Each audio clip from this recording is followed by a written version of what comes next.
Salut tout le monde, c'est Anisno et aujourd'hui dans cette nouvelle vidéo je vais vous présenter 3 smartphones Android tendance du moment avec chacun leurs particularités. Donc je n'ai pas pu les prendre en main mais je me base pas sur des tests mais plutôt sur leurs caractéristiques et puis sur les retours d'utilisateurs. On commence avec l'Essential Phone ou l'Essential Phone, je ne sais pas trop comment le prononcer, qui a été conçu et inventé par Andy Rubin, un ancien ingénieur de Google qui est à l'origine de la création du système Android.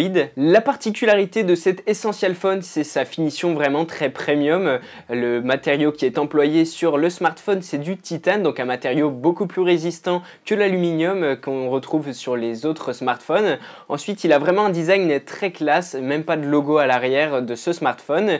Et puis, il propose des caractéristiques vraiment très haut de gamme pour des smartphones de ce type. Son écran est de 5,7 pouces, c'est un écran bord à bord qui laisse juste un petit espace en haut pour laisser apparaître l'appareil photo côté façade. D'ailleurs, côté photo, on a un appareil photo à l'arrière de ce smartphone avec un double objectif en 13 mégapixels et le smartphone propose de la vidéo en 4K 30 fps et 1080p 60 images par seconde. Il possède quelques fonctionnalités un petit peu originales comme le titane dont je vous parlais juste avant, et puis il y a aussi l'arrière de ce smartphone qui est magnétique pour pouvoir fixer quelques accessoires. Donc le smartphone est un petit peu modulaire. Vous pouvez par exemple fixer une caméra 360 ou encore utiliser un dock de recharge sans fil magnétique.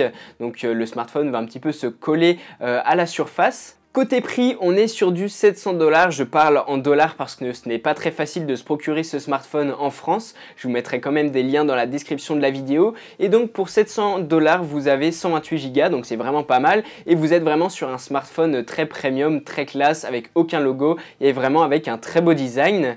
Au final, les critiques globales sur ce smartphone ont été positives, sauf pour l'appareil photo. L'application de l'appareil photo était jugée vraiment lente. Autrement, c'est vraiment très réactif, très fluide. La batterie est correcte. Et comme je vous le disais, c'est difficile de se le procurer en France, mais je vous mets quand même juste en dessous dans la description de la vidéo le lien du site officiel. Passons maintenant au Mi Mix 2 de la marque Xiaomi. Xiaomi, c'est une marque que j'aime beaucoup parce que c'est une marque chinoise qui fait des produits très propres. Par exemple, juste derrière moi, l'éclairage coloré que vous pouvez voir, eh bien, ça vient de leurs ampoules connectées. Donc je connais déjà un petit peu ce qu'ils font. Ils ont fait de précédents smartphones et ici, on est sur le Xiaomi Mi Mix 2 avec son écran borderless. On est sur du quasi 6 pouces de taille d'écran, donc c'est vraiment pas mal. 8 Go de RAM d'embarqué dans le smartphone, une batterie très endurante, donc vous allez avoir vraiment une bonne autonomie avec ce smartphone, et l'expérience utilisateur est globalement bonne et vraiment très agréable. Pour vous faire une idée précise du Xiaomi Mi Mix 2, je vous propose d'aller voir la vidéo de mon collègue DediDetech qui a fait un test complet là-dessus en français et il a fait vraiment une jolie vidéo là-dessus, donc je vous la recommande. Son lien est juste en dessous dans la description de la vidéo et vous allez pouvoir en savoir beaucoup plus à propos de ce smartphone. Si vous voulez vous le procurer d'ailleurs, il faut savoir que le prix tourne autour des 500 €.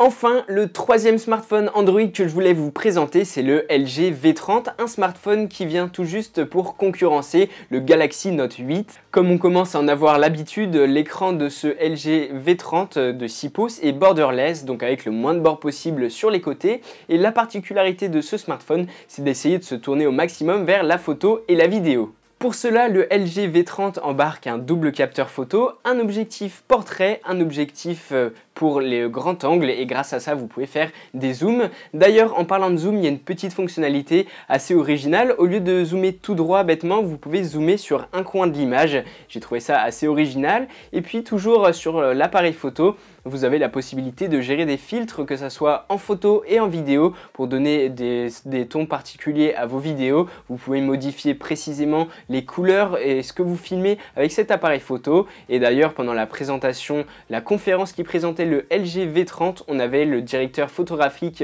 de Game of Thrones qui était venu pour parler un petit peu des fonctionnalités photo du LG V30. Donc de ce côté-là, il est plutôt optimisé. Les haut-parleurs stéréo sont signés Bang & Olufsen. Je ne sais pas si vous connaissez cette marque, mais en tout cas c'est pour avoir un bon audio, comme les partenariats HTC Beats qui existaient auparavant.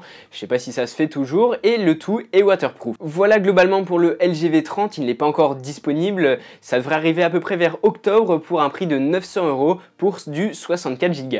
Voilà pour ces 3 smartphones Android que je vous ai présentés, qui ont plutôt la cote en ce moment. Ils ont chacun leur petite particularité. Je vous invite à vous renseigner un petit peu plus pour voir des personnes qui l'ont testé, comme par exemple le Dedidetech qui a testé le Xiaomi Mi Mix 2. Le lien est juste en dessous de la description de la vidéo, parmi plein d'autres liens, pour que je vous renvoie vers les différents sites pour retrouver les smartphones et en savoir plus à leur sujet. N'hésitez pas à mettre un gros pouce bleu si cette vidéo vous a plu, un petit commentaire juste en dessous, évidemment de vous abonner à ma chaîne, de me suivre sur Facebook, Twitter, Instagram.